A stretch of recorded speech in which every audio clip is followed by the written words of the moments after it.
পয়লা বৈশাখ মানেই এখন রেস্তোরাঁর বুফে, ফিউশন থালি, ফটো তোলার হিড়িক। কিন্তু একসময় এই দিনটার গন্ধ ছিল অন্যরকম।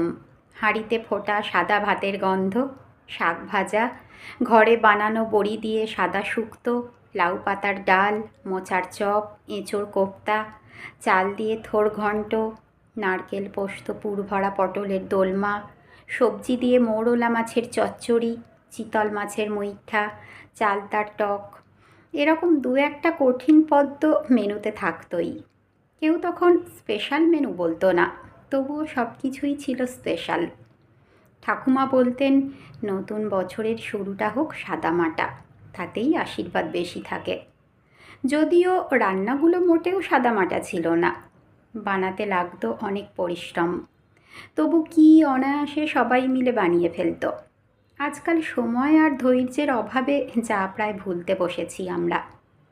এখন রেসিপি আছে, ছবি আছে, কিন্তু সেই একসাথে বানানো আর একসাথে বসে খাওয়ার মুহূর্তগুলো কোথায় যেন হারিয়ে গেছে। নববর্ষের দিন ভোরবেলা ঘুম থেকে উঠতে হতো। রান্নাঘরে তখন হই হই ব্যাপার। ওখানে ঢুকলেই প্রথমে চোখে পড়তো উনুনের ওপর বড় কড়াইতে ফুটছে ডাল, পাশে নিম পাতা আর বেগুন।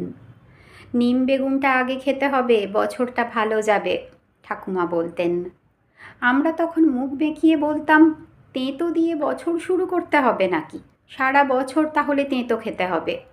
বাবা হেসে বলতেন, সব স্বাদ একসাথে থাকলেই তো জীবন। তারপর একে একে আসতো শাক ভাজা, বড়ি দিয়ে লাউ, মাছের মাথা দিয়ে মুড়ি ঘন্ট বা কাঁটা চচ্চড়ি, কচি পাঁঠার ঝোল। রান্নাঘরটা ভরে যেত গন্ধে, আর উঠোন ভরে যেত লোকের গলার আওয়াজে। ভাই বোন, মা মাসি পিসি, কাকা কাকিমা, জ্যাঠা, কেউ বা শুধু ওই যে পাশের বাড়ির দিদি, সবাই সেদিন একসাথে। শেষ পাতে কাঁচা আমের চাটনি আর ক্ষীরের মিষ্টি দই। খাওয়া শেষ হলে বড়রা বলতেন, দেখিস বছরটা মিষ্টি কাটবে।